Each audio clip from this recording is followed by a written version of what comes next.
Give me my printer. Oh, there you go. Big 3D printer for me.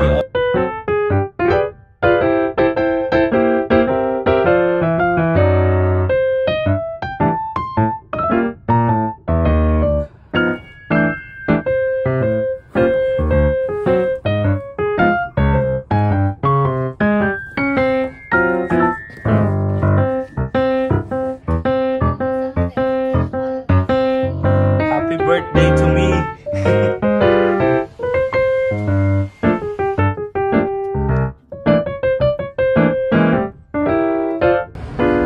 So first of all, nag-overtime kami dun sa work. So I'm so excited na buksan ito.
Okay, so ito try natin to. Nag-model ako ng basic na teapot dito. Yung size nito is like 20 millimeters. Tapos lagyan ko ng teapot na dinamihan ko ng polygon.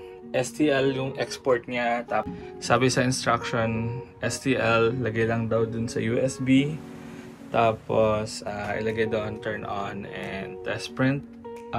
Technically, parang hindi na kailangan ng software daw for this. Just lagay lang STL file dito or just buy a model na nagustuhan nyo, lagay dito, tapos ipa-plug natin dito, we turn on, and hopefully this thing prints.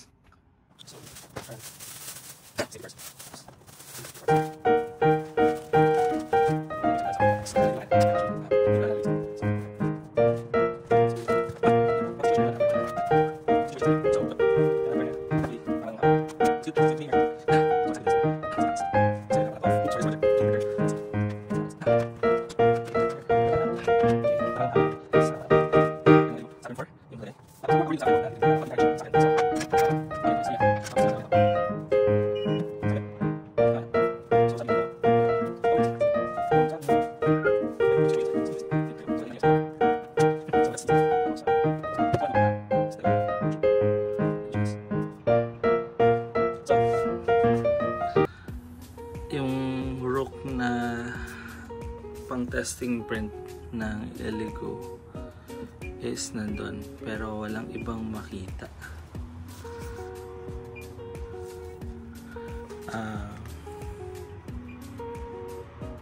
settings.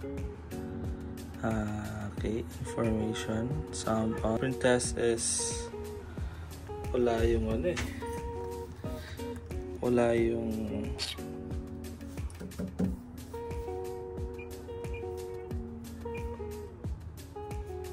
ayos yan, ano? Ano yung play? Printing test room.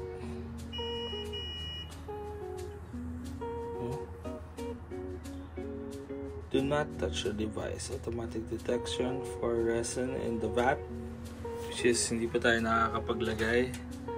So that's gonna say error for sure.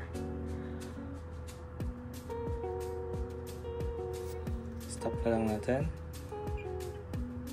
Confirm.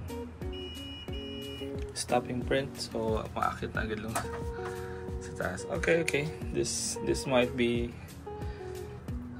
yung ano lang, thing is bakit hindi gumana yung ano natin, yung STL natin. So I really don't know bakit ganun. Siguro software thing. I'm gonna come back. So it's 100% na install. Pindot ko yung install tapos nag-close siya. Ano nangyari? Update now? Hindi na mag-update. Matagal eh. So, zoom in, zoom out. Tapos, ano ba? Para saan ba ito? Ito yung ano. Okay. Hindi naman tayo bago sa mga 3D softwares. So, this could be supposed to be easy.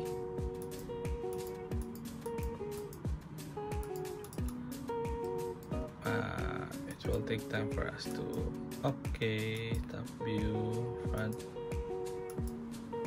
perspective. Yun. Paano yung ano? Ayun. Right click yung ano, perspective niya. So in Hue, open, import, what? Paano ba? Please select a model. Okay, select a model. Or ba ditong import? Import? No. Open a model. Well, meron tayo. Yung ano, tipat natin. Nakita nyo ba yun? Nagulat ako dun. Tumalon ng tipat. So, mayroon siyang sinasabi. Sabi dito sa ano, check natin. Technically, pag pindot ko ng hollow, kasi sabi dito dig, tapos something hollow, dig hole. Select natin ang object natin. Dig hole, tapos model. Nag-dig hole siya. That's funny. Nope. So, binasa na yung tipat natin and we're gonna do the next part, which is paglagay ng resin. So pero max probably, I don't know, we're just gonna put more. We have to wait for some time para mawala yung bubbles kasi as you can see, yun na, nagsimula na.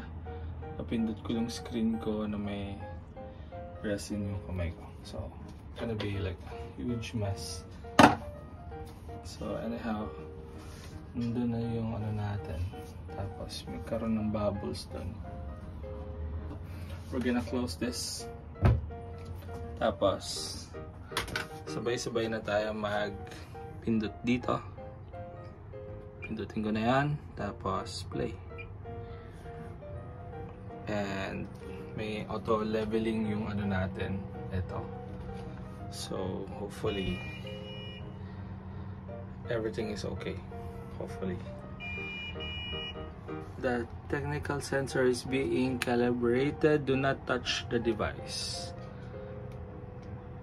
Automatic detection for resin in the vat. Tapos bumababa na ito. Let's see. Yan, bumababa na. Tapos, this will be our first experience. 3D. Nakalagay na 45 minutes. Resin extend maximum limit. Print stop. Confirm. Stop printing. Maximum limit. So, sobra yung ano ko. So, tanggal mo na. So, hopefully, record guys, huwag niyong punuin yon kasi this is the first spill. Nagkalat na agad ako and this is not good. So, anyhow, trying my best. Let's do this. So, yun na nga. So, after ng makalat na, makalat na proseso, ngayon, this is actually, nangangamoy yung resin na kasi natapon dun kay kanina, nakita nyo naman. Pero anyhow, after natin binawasan yung resin from dun sa tray niya, nag-start na yung printing, tas wala na siyang drama. So, nag-start na siya. So, sabi dito, it will take 37 minutes to finish yung 20 by 20 millimeters natin na plate na may tipat na nakapatong. So, yep. Let's see. Wow. Anyhow, tignan natin. So, after all that disaster na medyo tuyo na yung dito, na buhos na resin. Sabi dito, 80% na yung finish, tapos 5 minutes and 22 seconds na lang. Tapos na yung 3D printing natin. So, even though napakaliit nun, inabot pa rin ng ganun katagal. Pero sabi ng teacher ko dito, yung 3D printing using resin is talaga, sort of a slow process. So, let's see. Okay, it's been 99%. 100%. Ito na yan. Oops. Sige na, mabuksan mo na. Mabuksan. Tapos na. Mabuksan. Dang. Oh my gosh, I'm so excited. Ayun na siya! Ang liit! Paano ba kukunin to? Ang liit niya. Ang liit. Oh my gosh. Kaya ang galing na print nga yung maliit na tipa. Sandali, paano ko ba kukunin to? So, susubukan natin tanggalin niya muna. Dapat yata dalawang kamay ito. Medyo mabigat to eh. Will that help? Not sure. But I think we can put it here na. To see yung pinaka-first 3D print natin. So, yun na siya guys. Yung pinaka-first 3D print natin. Ayan. At tutulo-tulo pa. So, ito na guys yung pinaka-first 3D print natin. So, the problem is, paano natin siya tatanggalin. So, I think that's gonna be a very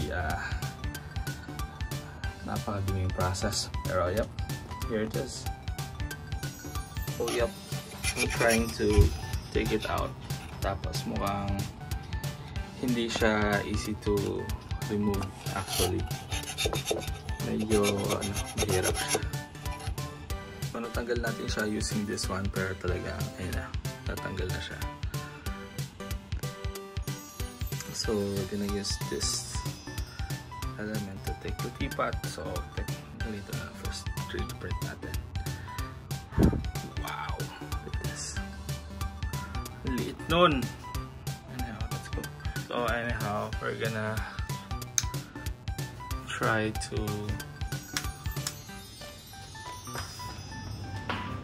try na lang natin to i-spray kasi try na lang natin yung i-spray kasi wala tayong at the moment.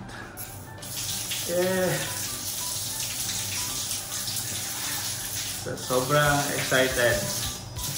Wala kasi tayong pang spray pang linis. Kaya ito na muna at the moment. Too big. Come on! See? Medyo ano pa siya, soft. Pero pwede na. Medyo soft pa, pero pwede na. Okay, so thank you guys for watching. So yan nga yun. Ito yung first 3D print natin na object. So okay, so ito na yung pinaka first ever natin na 3D printed object. So yan. Bula-bula pa kasi medyo ano pa to, soft pa, pero I'm happy with the results. Pag-aralan natin paano natin i-cure to, pero ito yung result niya for the moment.